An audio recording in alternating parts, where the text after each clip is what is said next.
Seguimos en los jardines de la Universidad Jorge Tadeo Lozano hablando de numeral mundo chuzado y lo interrumpimos, profesor. Estábamos hablando del tema de las fachadas.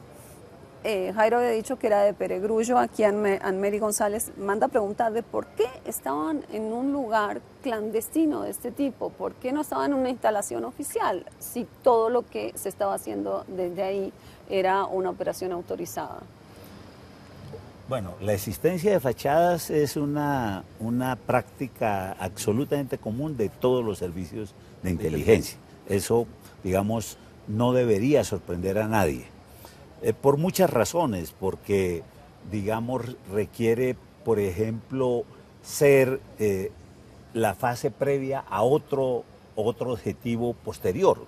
Porque, como pareciera en este caso, además de la labor de interceptación, también parecía alrededor de todos los juegos, era un mecanismo de reclutar eventualmente nuevos trabajadores de la informática, jóvenes sobre todo, con conocimientos, con interés en el tema. Por eso me parece muy atractivo todo el tema de los juegos, sí, porque ese es un elemento de gancho muy importante a muchachos muy interesados y pilos que puedan eventualmente, como algunas de las informaciones que se dieron, empezaron a vislumbrar. O sea, ¿cómo es un mundo de los hackers? O sea, ¿cómo es eso, Luis?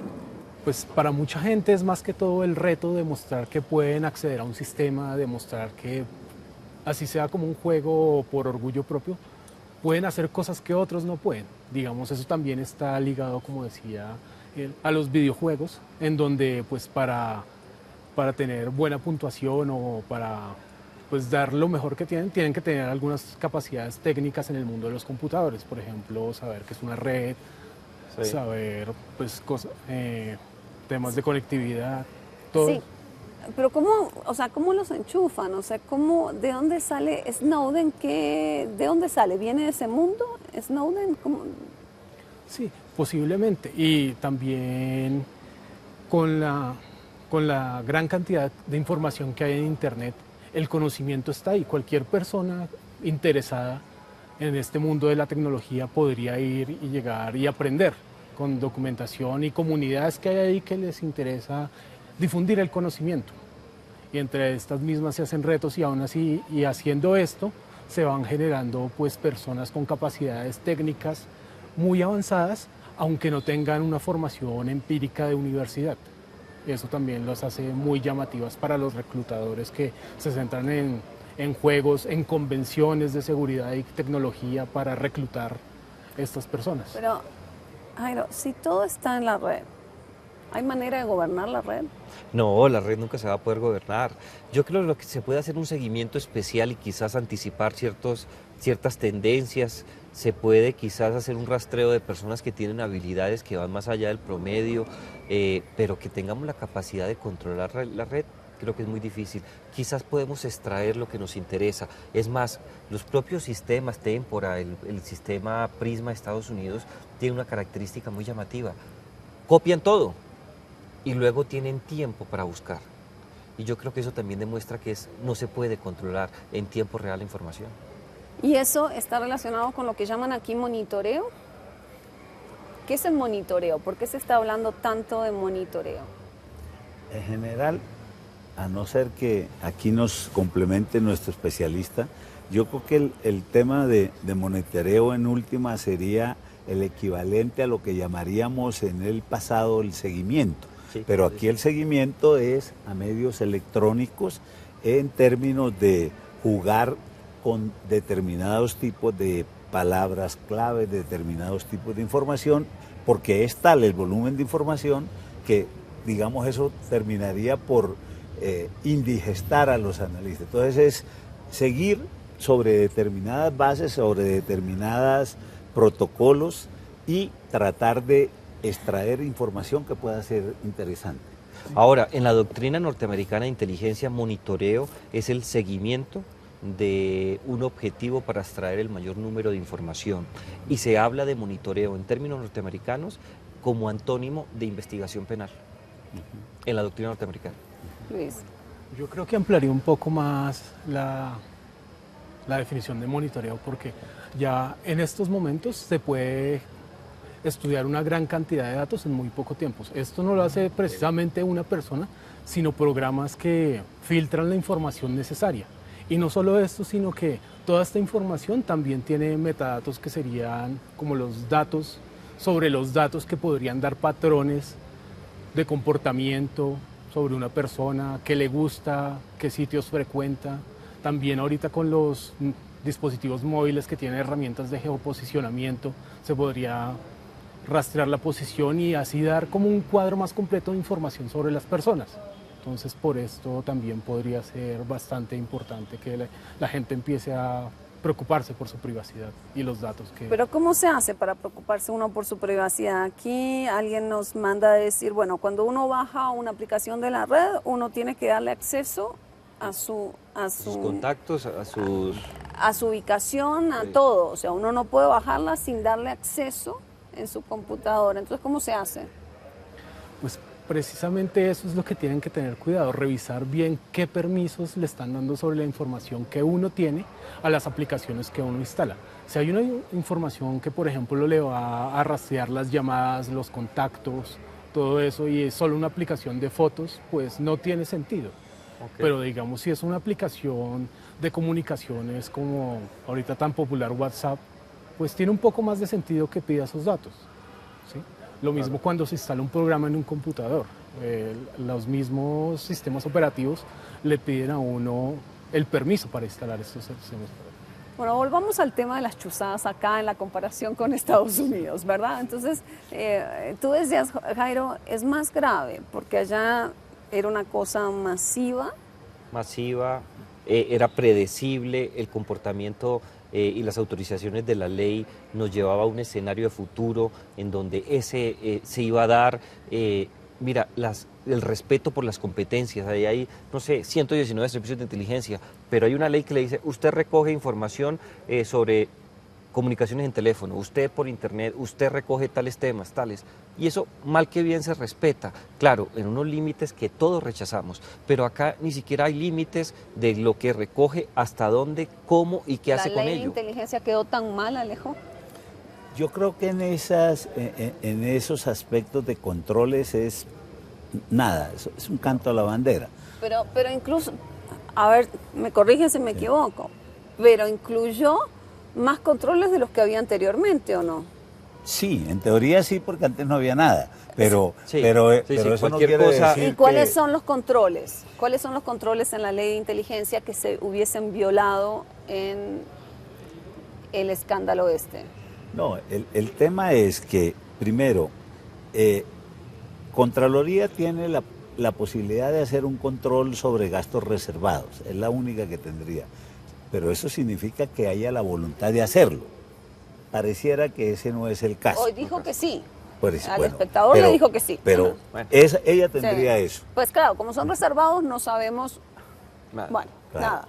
Segundo, se creó una comisión de Congreso que se supone que tiene una capacidad de control político y que puede pedir la información.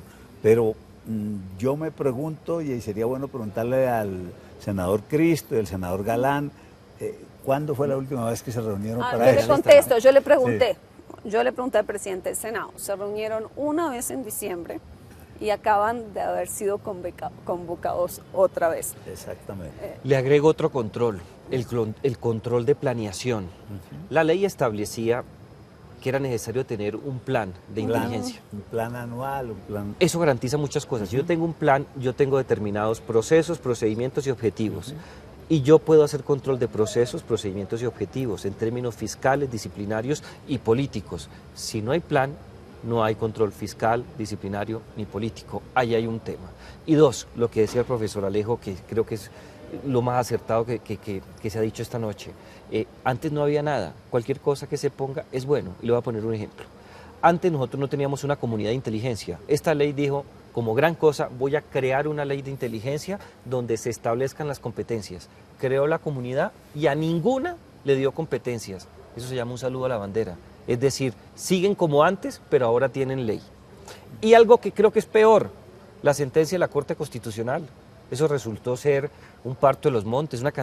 Muchos esperábamos una sentencia que no solamente corrigiera los errores que hubo en la discusión, sino que fuera mucho más restrictiva y garantista para el tema de la intimidad, de la privacidad, del habeas data. Y resultó ser una sentencia que no solamente es floja en términos jurídicos, sino poco relevante en términos políticos de protección a los ciudadanos. Yo creo que para algunas personas resultó ser un ejercicio muy interesante. A estas alturas del partido, yo creo que de interesante no tiene nada. Y fue una ley estatutaria. ¿Cuántos años se demoró eso, profe? ¿2 o 3 años de discusión? Se demoró como 3 años en discusión. Una que la devolvieron, ¿cierto? La devolvieron porque... Eso. Alejo, y en términos de, digamos, si usted estuviera de acuerdo con Jairo en decir esta ley salió mal, ¿qué debería haber dicho la ley? ¿Y qué país tiene alguna ley que sea ejemplar, que uno pudiera volcarse en América Latina a decir esta es la ley de inteligencia que necesitamos para proteger a los ciudadanos? No, yo creo que hay bastantes modelos de control. Un colega argentino que estudia mucho esto, Ugarte, José Manuel. Sí. José Manuel ha hecho un ejercicio muy interesante, aquí hemos tenido varias veces, de comparar distintos servicios de inteligencia y a partir de ahí sistematizar lo que yo coloqué en Ola Política, ese pequeño resumen que puse en Ola Política de un artículo mío hoy. Cito algo de José Manuel. Él establece fundamentalmente esto que estamos hablando. Los controles de planeación, que son fundamentales. Sí, es el mejor. Donde en teoría esa fachada debería tener su plan anual, su plan semestral y debería estar trabajando sobre eso. Y quienes están bajo la responsabilidad que deben responder de que esa gente está efectivamente haciendo eso, si está interceptando es estos determinados teléfonos porque hay una orden o estos sistemas de comunicaciones. Segundo, el control político del Congreso, y en eso se recomienda siempre, el caso español lo tiene, unas comisiones específicas, pero es que aquí la comisión del Congreso que se ocupa de eso, se ocupa de cualquier cantidad de cosas. Debería haberse creado una comisión realmente especializada para hacer el control de servicios de inteligencia, incluso con unas reservas, si se quiere, de ley, para que ellos no puedan revelar, pero que no puedan a ellos. Le voy a hacer una pregunta y el control ingenua. administrativo. Le voy a hacer una pregunta ingenua. Usted cita el caso español, en Estados Unidos es igual, hay una... ¿Se puede pensar en que las fuerzas militares, o sea, inteligencia militar revelara a congresistas de fuerzas tan polarizadas información de inteligencia en un país en conflicto? O sea, ¿no es un poco también soñar con el deseo, pensar con el deseo? ¿Es posible o no es posible? No, yo creo que debería ser posible, porque es que el tema, Laura, es que no se puede legislar para el día a día. Sí. Si usted hace una ley, es una ley que está pensada para mantenerse en el largo plazo.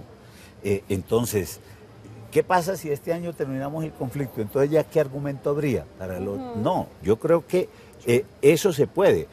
¿Cómo se establece eso? Estableciendo a su vez controles también sobre los miembros del Congreso que efectivamente van a ser parte, porque es que no es a cualquier congresista, son los que se escojan, pero ellos a su vez tienen que establecer unos protocolos de guardar por un tiempo completa y bajo la gravedad de lo que eso implica, incluso con connotaciones de orden penal, del manejo de la información, porque así es que se puede funcionar, si no, no se puede funcionar.